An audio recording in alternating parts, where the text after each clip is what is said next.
Party Janasena social media అరాచకానికి గీతాంజలి అనేటటువంటి ఒక అమ్మాయి రైలు కింద పడి ఆత్మహత్య చేసుకొని చనిపోయినంత దుర్మార్గం ఈ రాష్ట్రంలో జరగడం నిజంగా హృదయాన్ని కలిచివేస్తున్నటువంటి సంఘటన. ఆమె చేసిన తప్పేంటి? జగన్మోహన్ రెడ్డి గారు తన పేరు మీద ఇంటి పట్టా ఇచ్చారని ఆ సభలో పట్టా తీసుకున్న ఆనందంతో మీడియాతో మాట్లాడుతూ నాకు చాలా సంతోషంగా ఉంది, జగనన్న గారు నన్ను ఆశీర్వదించి ఇచ్చారు, జగనన్న గారు నాకు ఇల్లు ఇచ్చారు అని ఒక తన ఉత్సాహాన్ని తన సంతోషాన్ని వ్యక్తం చేసినందుకు ఆమె పైన ఇష్టానుసారంగా ట్రోల్ చేస్తూ Janasena Telugu Desam party social media వాళ్ళు ఇష్టానుసారంగా ఆమె పైన ట్రోల్ చేసి ఒక అవమానకరమైనటువంటి పరిస్థితిని కల్పించడం వల్ల ఆ బిడ్డ తట్టుకోలేక రైలు కింద పడి ఆత్మహత్య చేసుకుంది. ఇద్దరు చిన్న పిల్లలు ఉన్నటువంటి తల్లి గీతాంజలి, భర్త, పిల్లలు ఉన్నటువంటిది. అమ్మఒడి పథకం కూడా అందుకుంటుంది.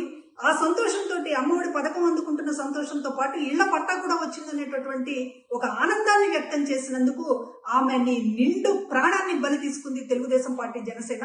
వీళ్ళు అసలు మనుషులేనా అని అనిపిస్తోంది. ఒక మహిళకి సంబంధించి ఇంత అండగా ఉన్నటువంటి ప్రభుత్వాన్ని చూసి ఓర్వలేక ఈరోజు జగన్మోహన్ రెడ్డి గారి మీద దాడి చేయడమే కాకుండా లబ్ధిదారులు సంతోషంతో 4 మాటలు మాట్లాడినందుకు చివరికి ఆ బిడ్డల్ని తల్లి లేని బిడ్డలుగా చేశారు. ఆమె నిండు జీవితాన్ని బలి తీసుకున్నారు. మిమ్మల్ని ఎట్టి పరిస్థితులు కూడా క్షమించకూడదు. ఈ రాష్ట్రంలో ఉన్న మహిళలందరికీ కూడా చెప్తూ ఉన్నాము.